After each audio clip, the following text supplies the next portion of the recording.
वैसे साइंस या फिर फिजिक्स के लिए बोला जाता है ये है स्टडी ऑफ नेचर, मतलब कि हम लोग अपने आसपास के नेचर के कुछ एग्जाम्पल्स यहाँ पे पढ़ते हैं। बट एक्चुअल में हमारा जो सिलेबस है वहाँ पे हमें practical day to day life में दिखने वाले बहुत कम चीज़ें देखने को पढ़ने को मिलती हैं। बट कुछ ऐसे भी कॉन्सेप्ट हैं जो हमारी day to day life practical life में बहुत सारे एग्जाम्पल देखने को मिलते हैं, और उन्हीं में से एक टॉपिक है टोटल इंटरनल रिफ्लेक्शन। हाय, वेलकम बैक। मैं हूं सार्थक और आज ऑप्टिक्स के अंदर हम लोग पढ़ने वाले टोटल इंटरनल रिफ्लेक्शन। आज की क्लास में हम लोग देखेंगे फिनोमिना टोटल इंटरनल रिफ्लेक्शन का होता कैसे है, फिर हम लोग उसकी बात करेंगे कंडीशन क्या होती है टोटल इंटरनल रिफ्लेक्शन की, इसके कुछ एप्लीकेशंस, एग्जाम्पल, और फिर करेंगे हम इस पे बेस्ड कुछ न्यूमेरिकल्स। इससे पहले हम लोग पढ़ चुके हैं रिफ्लेक्शन और रिफ्रैक्शन के बारे में। दोनों का यूज होता है, दोनों को जब अच्छे से समझ में आएंगे वो लोग तो फिर हम लोग समझ पाएंगे टोटल इंटरनल रिफ्लेक्शन, जिसे हम लोग शॉर्ट में TIR भी बोलने वाले हैं। अगर कोई यहाँ से जुड़ रहा है तो प्लीज़ पीछे के लेक्चर्स भी देख ले, तो वो अच्छे से इस टॉपिक को कनेक्ट कर पाएगा। वैसे बिल्कुल ये एक तरीके से फ्रेश टॉपिक है, अगर किसी को बेसिक भी आता है तो ये टॉपिक बहुत आसानी से समझ सकता है। स्टार्ट करते हैं आज की क्लास। सबसे पहले समझेंगे हम लोग की है क्या टोटल इंटरनल रिफ्लेक्शन एक एग्जाम्पल के साथ। एक लाइन है और एक लाइन बाउंड्री है दो मीडियम के बीच में। नीचे का मीडियम है कुछ डेंसर, नीचे का कुछ मीडियम है डेंसर और ऊपर का मीडियम है कुछ रेयरर। तो यहाँ पे लाइट की स्पीड होगी थोड़ी स्लो और यहाँ पे होगी लाइट की स्पीड थोड़ी फास्ट। यहाँ पे एक ऑब्जेक्ट रखा हुआ है, यहाँ पे कोई नीचे ऑब्जेक्ट रखा हुआ है और ऑब्जेक्ट से लाइट निकल रही है, हर एक डायरेक्शन में लाइट रेज निकल रही है। तो मैं कुछ लाइट रेज को ध्यान से देखता हूँ। जैसे एक लाइट रेज बिल्कुल सीधा ये आई और निकल गई, एक लाइट रे आई यहाँ पे एक्चुअल इस मीडियम से इस मीडियम में गया तो यहाँ पे रिफ्रैक्ट हुआ, लेकिन 90 डिग्री पे था तो बिल्कुल सीधा निकल गया। उसके अलावा एक लाइट रे यहाँ पे, और जैसे ये सरफेस पे पहुँचा ये करेगा रिफ्रैक्ट, एक मीडियम से दूसरे मीडियम में रिफ्रैक्ट करेगा और डेंसर से रेयरर में जा रहा है, मतलब कि नॉर्मल से दूर भागेगा, नॉर्मल से दूर जाएगा। ठीक है, तो ये रहा एंगल ऑफ इंसिडेंस, ये रहा एंगल ऑफ रिफ्रैक्शन। इसके अलावा अगर मैं थोड़ी दूर पे ले जाके किसी लाइट को देखूं तो यहाँ पे भी लाइट रह जाएगी।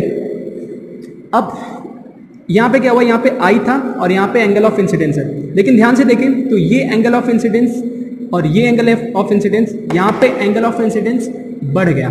तो एंगल ऑफ इंसिडेंस बढ़ेगा तो एंगल ऑफ रिफ्रैक्शन भी बढ़ता है। क्यों? क्योंकि स्नेल्स लॉ बोलता है mu i sine i equals to mu two sine r. ये फिक्स है, ये फिक्स है। अगर आई बढ़ेगा तो आर भी बढ़ेगा। ये बात समझ में है? आई बढ़ेगा तो आर भी बढ़ेगा। तो वही चीज आर बढ़ेगा, अब आर किधर बढ़ेगा? आर बढ़ेगा इधर की तरफ। तो जब मैंने आई बढ़ाया तो मुझे एक ऐसा एंगल मिलेगा बढ़ते बढ़ते आर का कि ये बिल्कुल यहाँ पे टच कर जाएगा, यहाँ पे बिल्कुल टच कर जाएगा। ठीक है, अब इसके आगे अगर कोई लाइट रे इसके आगे गई, इससे थोड़ा भी आगे गई तो वो उस पार ना जाके बल्कि इस पार आ जाएगी, उस पार ना जाके रिफ्रैक्ट होने की जगह पे रिफ्लेक्ट हो जाएगी, मतलब लाइट सेम मीडियम में वापस आ जाएगी। और जब ये लाइट सेम मीडियम में वापस आने लगेगी, इसी फिनोमिनन को बोलेंगे टोटल इंटरनल रिफ्लेक्शन। मतलब रिफ्रैक्शन की जगह रिफ्रैक्शन की जगह रिफ्लेक्शन होने लगा, इसी बात को बोलेंगे हम लोग TIR। और यहाँ पे जब एंगल बिल्कुल एंगल ऑफ रिफ्रैक्शन 90 डिग्री है तो ये वाला एंगल को बोला जाता है क्रिटिकल एंगल, IC। इसको क्या बोला जाता है? Critical angle. तो पहली बात, लाइट जब एक डेंसर से रेयरर में जाएगी तो ढेर सारी लाइट रे होंगी। अब लाइट रे जब कुछ तो बिल्कुल सीधे निकलेंगी, बाकी कुछ रिफ्रैक्ट करेंगे, लेकिन कुछ जब एंगल ऑफ इंसिडेंस बढ़ेगा तो एक ऐसा एंगल आएगा कि लाइट बिल्कुल 90 डिग्री पे जाएगी। और अगर यहाँ से और एंगल ऑफ इंसिडेंस बढ़ा तो लाइट रिफ्रैक्ट की जगह रिफ्लेक्ट हो जाएगी, और इसी फिनोमिनन को हम लोग क्या बोलेंगे? TIR, यानी कि टोटल इंटरनल रिफ्लेक्शन। इसकी दो कंडीशन होती है, दो कंडीशन होती है TIR की। ठीक है, बोर्ड एग्जाम में पूछा जाता है। पहली बात, ये हर बार फॉलो होना चाहिए कि लाइट जाएगी डेंसर से रेयरर। इस पॉइंट को आपको लिखना होगा बोर्ड एग्जाम में, पूरी अच्छी लाइन लिखनी होगी। मैंने शॉर्ट में लिख दिया कि when light rays moves from, आ रहा है क्या, थोड़ा बाहर जा रहा है, ठीक है, ये लिखा है मैंने, when light rays move from denser medium to rarer medium. पहली बात। दूसरी बात क्रिटिकल एंगल के लिए, दूसरी बात क्रिटिकल एंगल के लिए, मतलब हमारा जो भी एंगल आई होगा, यहाँ पे आई, जो भी एंगल ऑफ इंसिडेंस होगा वो बड़ा होना चाहिए क्रिटिकल एंगल से। बड़ा होना चाहिए, बराबर पे भी TIRF, ठीक है। बड़ा या बराबर होना चाहिए क्रिटिकल एंगल से।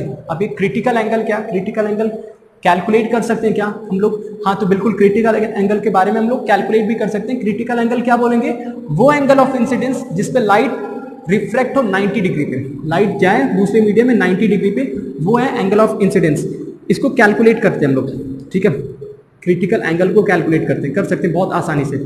यहाँ पे रिफ्रैक्शन हो रहा है ना, तो रिफ्रैक्शन जहां भी आएगा तो हमारे पास एक टूल होता है स्नेल्स लॉ का, यूज करते हैं। अगर यहाँ का रिफ्रैक्टिव इंडेक्स μ1 है, यहाँ का μ2 है, μ1 sine I C equals to μ2 sine R यानी साइन 90 की वैल्यू 1, साइन 90 की वैल्यू 1, तो यहाँ पे साइन आई सी की वैल्यू कुछ मिल रही है μ2 अपॉन μ1, और इसको मैं बोल सकता हूँ आई सी की वैल्यू है कुछ साइन इनवर्स ऑफ μ2 अपॉन μ1, ठीक है। और ये मिली मुझे क्रिटिकल एंगल की वैल्यू, ये मिली मुझे क्रिटिकल एंगल की वैल्यू।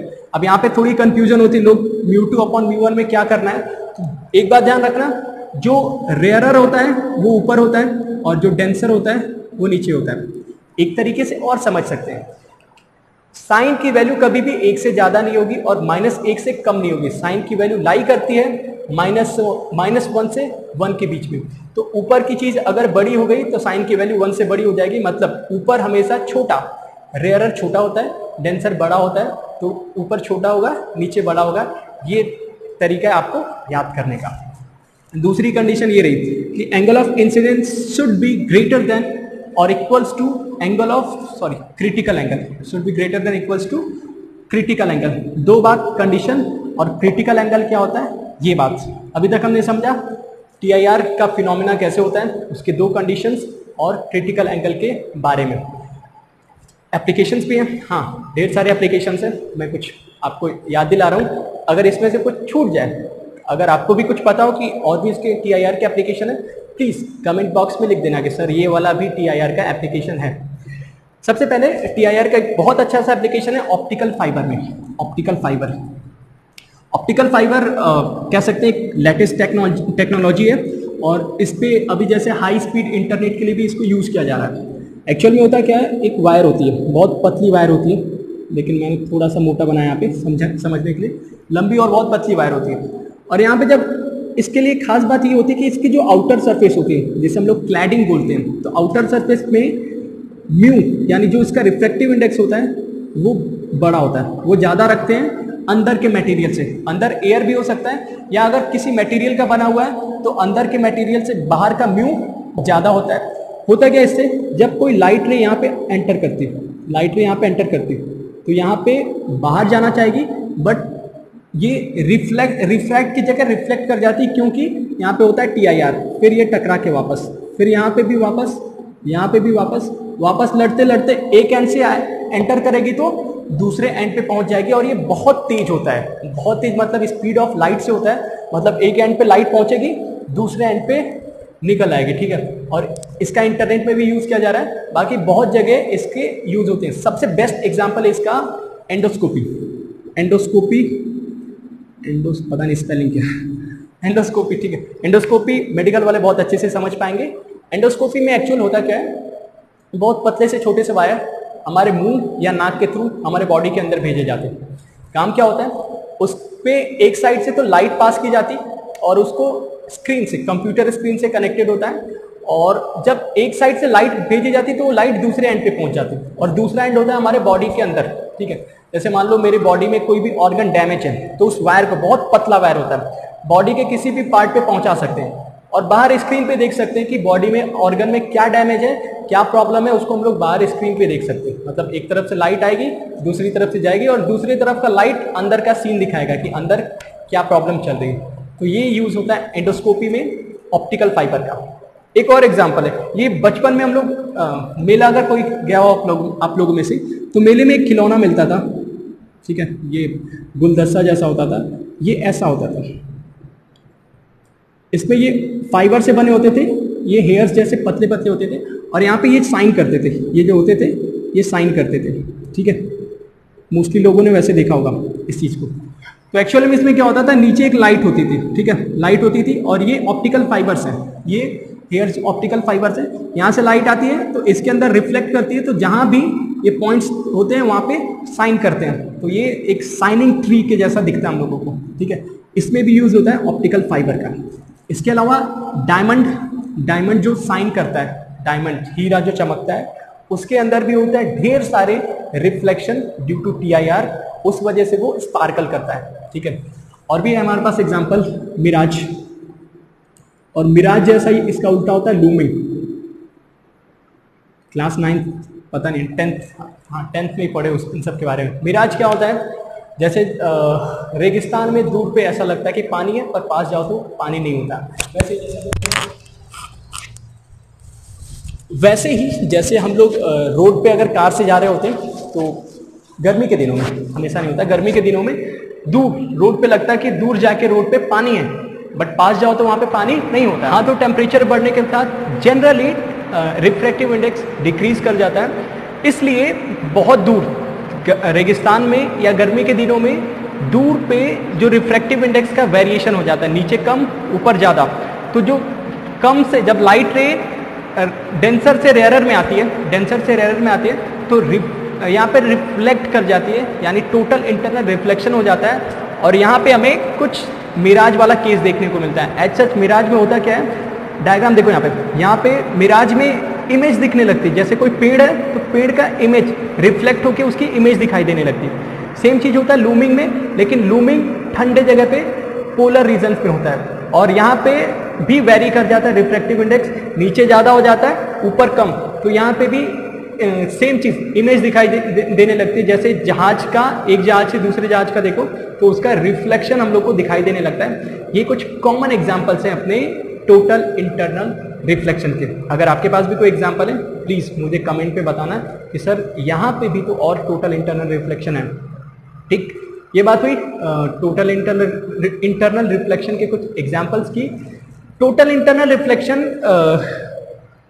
ये कुछ फैक्टर्स पे भी डिपेंड करता है, जैसे कि मैंने अभी बताया कि लाइट के साथ टेम्परेचर के साथ एक तो इसका रिलेशन है। दूसरी बात, जो ये क्रिटिकल एंगल होता है, साइन आई क्रिटिकल एंगल होता है, ये डिपेंड करता है वेवलेंथ ऑफ लाइट पे। ये डिपेंड करता है, ये वैसे याद करने वाली चीज़ है, इसको याद कर लेना, ठीक है। ये वेवलेंथ डिपेंड करता है वेवलेंथ ऑफ लाइट पे, और ये प्रोपोर्शनल होता है लैम्डा के, लैम्डा इज वेवलेंथ, और इनवर्सली प्रोपोर्शनल होता है म्यू के। मतलब ये भी बोल सकते हो कि wavelength is inversely proportional to refractive index, और angle of incidence is directly proportional to wavelength. मतलब जो लाइट रेज, जैसे विबग्योर में 7 कलर्स होते हैं, तो सबके अलग अलग वेवलेंथ होते हैं, तो जिसका वेवलेंथ ज्यादा उसका रिफ्रैक्टिव इंडेक्स कम, और जिसका वेवलेंथ ज्यादा उसके लिए क्रिटिकल एंगल भी ज्यादा। इस बात को ध्यान रखना, नीट में कभी कभी डायरेक्ट इस पे सवाल पूछे जाते हैं।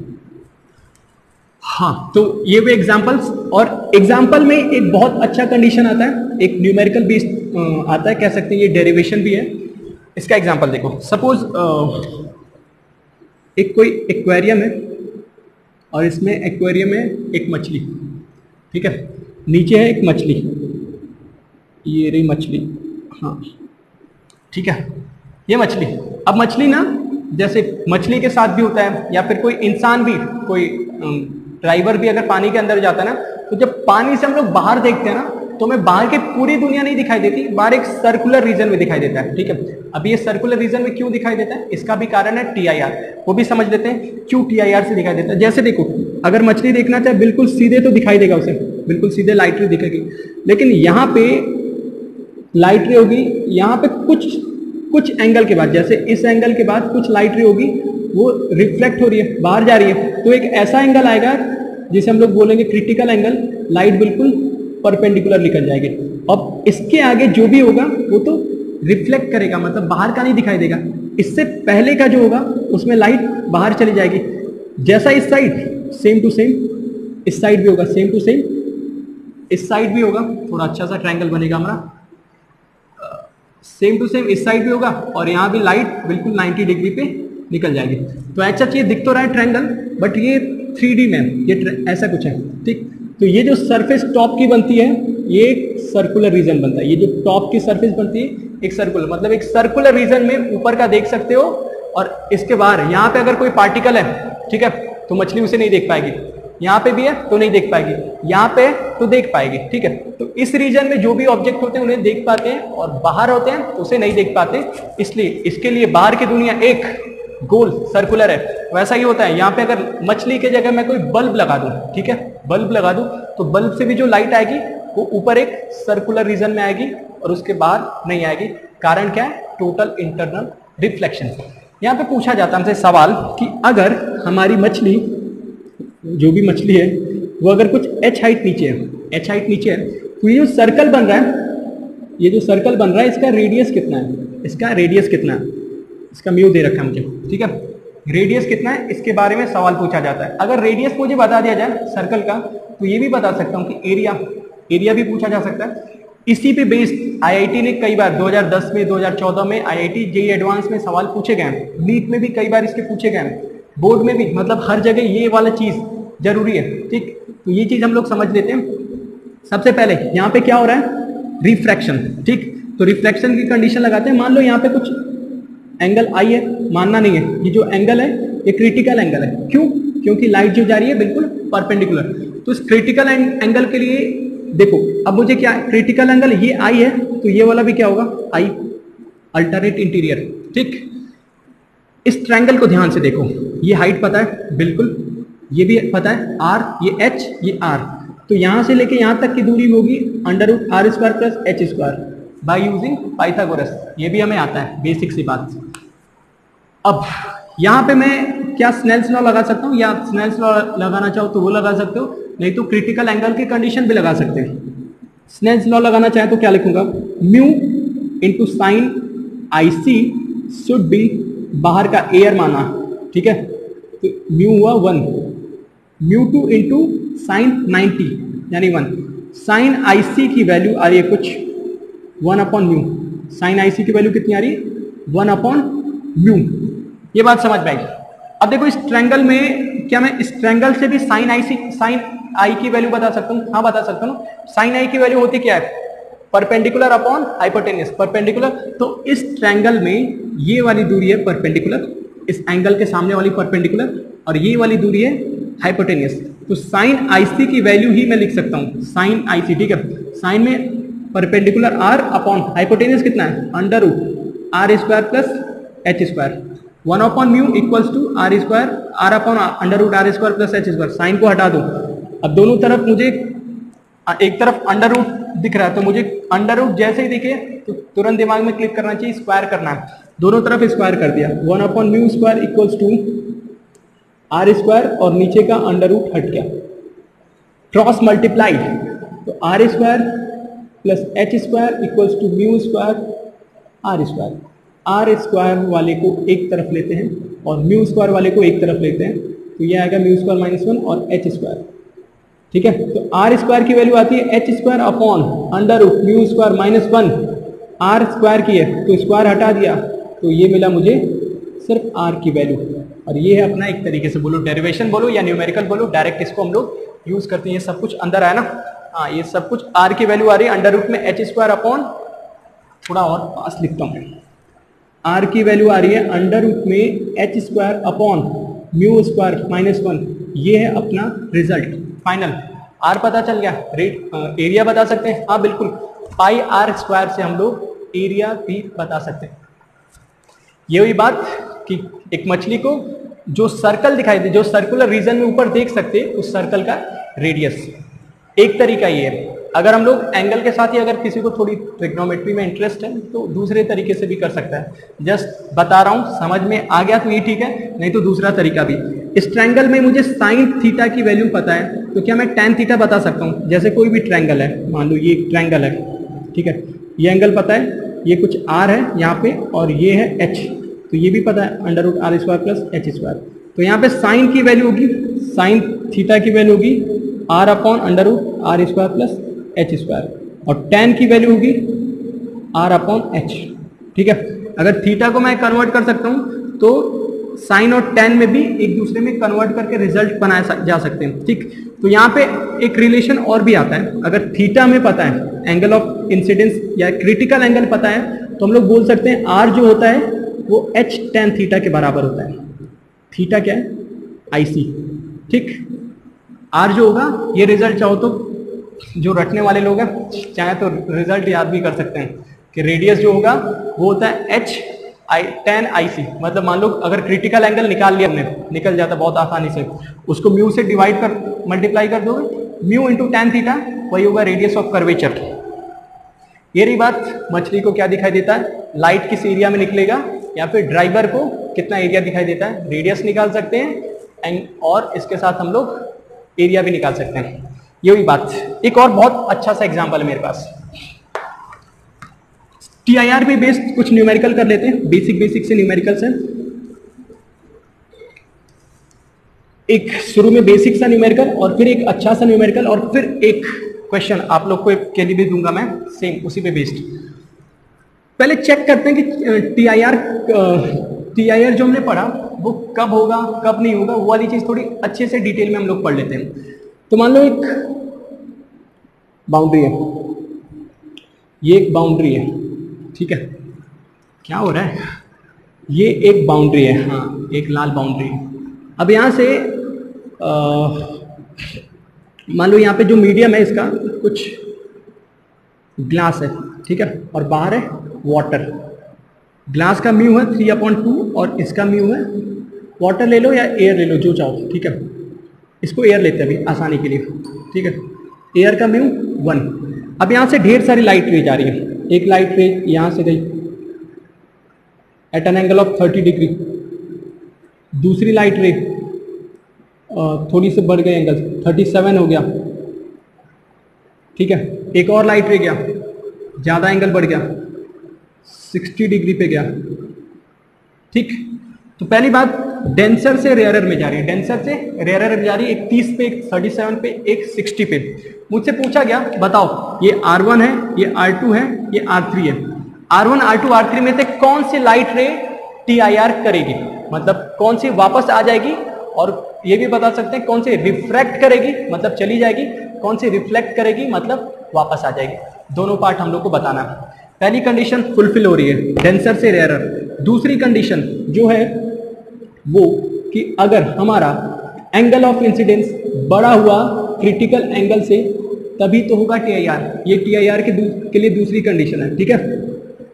अगर angle of incidence angle of critical angle से कम हो जाता है तो होता है रिफ्रैक्शन, लाइट दूसरे मीडियम में चली जाती है, ठीक। तो ये वाली दूसरी कंडीशन अप्लाई करते हैं कि कैसे यूज करेंगे, थोड़ा इसको देख लेते हैं। यहाँ पे मैं दोनों तरफ साइन ले सकता हूँ, बिल्कुल मुझे आज़ादी है इस बात की, ठीक है, दोनों तरफ ले सकता हूँ। Sine I should be greater than sine C, मतलब जब कभी ये कंडीशन फॉलो होगी तो TIR होगा। मैं चेक करता हूँ पहली बार के लिए R1 के लिए, R1 के लिए आई कितना है 30 डिग्री, तो sine 30 should be greater than sine IC। याद करो IC होता क्या है, mu rarer upon mu denser. Rarer में एयर है, डेंसर में वाटर है, 1/3/2। साइन 30 की वैल्यू कितनी होती है 1/2, शुड बी ग्रेटर देन 2/3 है क्या? अगर है तो TIR होगा और नहीं है तो TIR नहीं होगा। इसकी वैल्यू होती है 0.5 और इसकी वैल्यू होती है 0.66। 0.5 इज ग्रेटर देन 0.66। गलत बात मतलब नो TIR, ठीक। R1 TIR नहीं कर रहा है मतलब रिफ्रैक्ट कर रहा है। दूसरे के लिए चेक करें ये condition, sine I should be greater than sine IC। Sine 37 should be greater than mu rarer upon mu denser 1/3/2। कुछ मिलता है हमें। साइन 37 की वैल्यू कितनी होती है 3/5। याद रखना साइन 37 की वैल्यू 3/5 और साइन 53 की वैल्यू, ये वैल्यूज फिजिक्स में बहुत काम आती हैं, 4/5, ठीक है। इनको कॉपी में कोने में लिख लेना, बार बार काम आती है। Sine 37 should be greater than, तो ये 37 की वैल्यू 3/5 कितना होता है 0.6। 3/5 0.6 शुड बी ग्रेटर देन, ये 0.66 है। गलत बात, ये भी नहीं हो रहा, नो TIR। पहले भी नहीं किया, दूसरा भी नहीं किया, तीसरा कर सकता है क्या?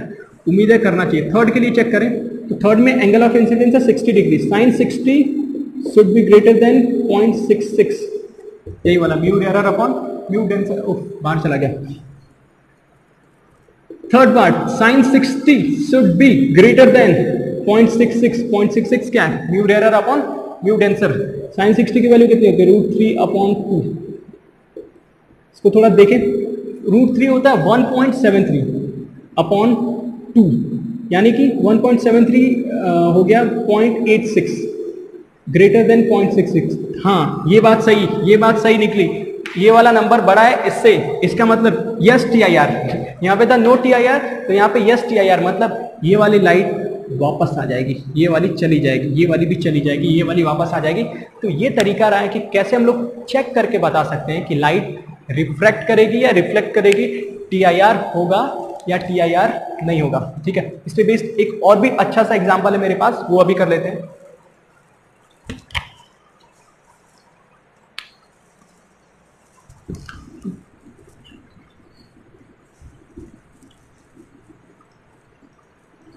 TIR का एक और सवाल, ये है कोई मीडियम, ठीक है, ये है कोई मीडियम और इसका कोई है रिफ्रैक्टिव इंडेक्स। बोला कि एक लाइट आ रही है, इस पर लाइट आ रही है और यहाँ से एंगल दे रखा 60 डिग्री। ठीक, बाहर है एयर, लाइट गई, अब लाइट गई तो यहाँ पे कुछ रिफ्लेक्ट की। ठीक, बोल रहा लाइट को भेजना अंदर अच्छा नहीं लग रहा है, रिफ्लेक्ट की तो थोड़ा ज़्यादा कर दो। हाँ, लाइट गई और रिफ्लेक्ट की, बोल रहा है कि लाइट एंटर तो कर गई लेकिन बाहर नहीं निकल पाई। यहाँ से एंटर कर गई लेकिन यहाँ से बाहर नहीं निकल पाई, मतलब डेफिनेटली इस सरफेस पे क्या हो रहा है TIR, इस सरफेस पे क्या हो रहा है TIR, मतलब लाइट वापस आके यहीं रह जा रही है। ठीक, तो पूछा इस म्यू की मिनिमम वैल्यू कितनी हो, म्यू की मिनिमम वैल्यू कितनी हो कि ये लाइट अंदर जाए पर बाहर ना आ पाए। ठीक, TIR हो जाए इसके साथ अंदर, तो ये पूछा गया म्यू की मिनिमम वैल्यू। मिनिमम के लिए बात हो रही है, मतलब ये लाइट इधर जाएगी पर जाने के बाद अगर मिनिमम, तो ये जस्ट क्रिटिकल वाली कंडीशन लेंगे हम लोग। ठीक है, ये 90 डिग्री पे जाएगा, 90 से मतलब अंदर आ गया तो अच्छी बात है, लेकिन बाहर नहीं जाना चाहिए। ठीक है, बाहर लाइट को नहीं जाना चाहिए। क्वेश्चन को सॉल्व करना है। इस क्वेश्चन में बहुत सारी चीजें हम लोग को छोटी छोटी बातें सीखने वाली है एग्जाम के पॉइंट ऑफ व्यू से, और न्यूमेरिकल कैसे सॉल्व करते हैं वो चीजें भी सीखने की हैं। बहुत ध्यान से समझना एक एक स्टेप को इसमें।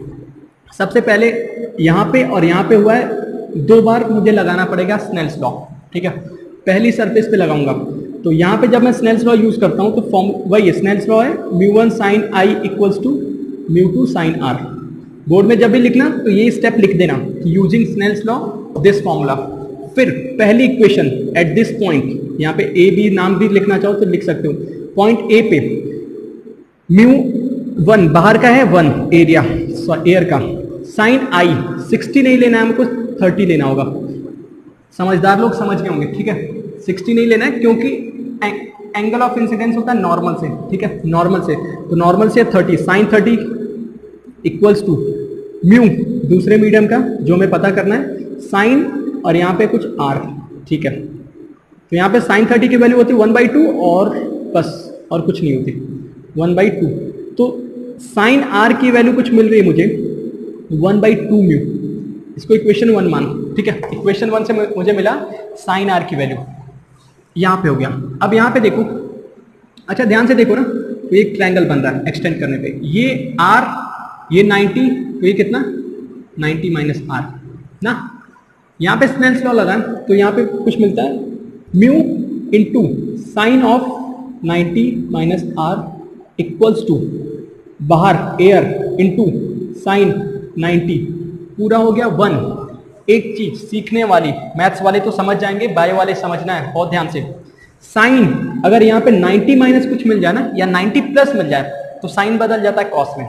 90 पे भी होता है, 270 डिग्री पे भी होता है, तो ये साइन नहीं रहेगा, साइन बदल जाएगा कॉस में, कॉस R इक्वल्स टू 1। तो कॉस R की वैल्यू कितनी आ रही है 1/μ, और ये मिली मुझे दूसरी बात, साइन R की वैल्यू 1/2 म्यू, कॉस R की वैल्यू 1/μ। जब कभी भी फिजिक्स में साइन और कॉस मिले और इनको हटाना हो, तो हमने क्लास 10th में एक फॉर्मूला पढ़ा था, sine square theta plus cos square theta equals to 1। वहां पे तुरंत ध्यान जाना चाहिए हमारा। ठीक है, हर बार ये तुरंत पहुंच जाना चाहिए कि sine square theta plus cos square theta equals to 1 use करना है, और वही काम होगा यहाँ पे। तो जब मैं पहली इक्वेशन दूसरी इक्वेशन को स्क्वायर करके ऐड करता हूं, मतलब पहली इक्वेशन है साइन स्क्वायर R, दूसरी है कॉस स्क्वायर R, और ठीक है, एक तरफ से मिलेगा मुझे 1/2 म्यू का स्क्वायर, दूसरी से मिलेगा 1/म्यू का स्क्वायर। तो मुझे पता sine square r plus cos square r की तो वैल्यू हो गई 1 equals to 1/4 mu square plus 1/म्यू स्क्वायर। म्यू स्क्वायर कॉमन ले लो तो यहाँ पे कुछ मिलता है मुझे 1/4 प्लस 1 जो आता है 5/4 और म्यू की वैल्यू आ रही है √5/4। This is our answer. कम से कम √5/4 म्यू होना चाहिए, तब जाके लाइट जाएगी पर वापस नहीं आएगी। ठीक है, ये रहा मेरा काम, मैंने अपना काम कर दिया। आपका काम, ये मीडियम है, बाहर एयर की जगह अगर वाटर हो जाए तो म्यू 4/3 बताना है। अब इस म्यू की वैल्यू कितनी होगी, इस मीडियम की म्यू की वैल्यू कितनी होगी, ये आपको सॉल्व करना है खुद से। सॉल्व करने के बाद आंसर देना है कमेंट बॉक्स में।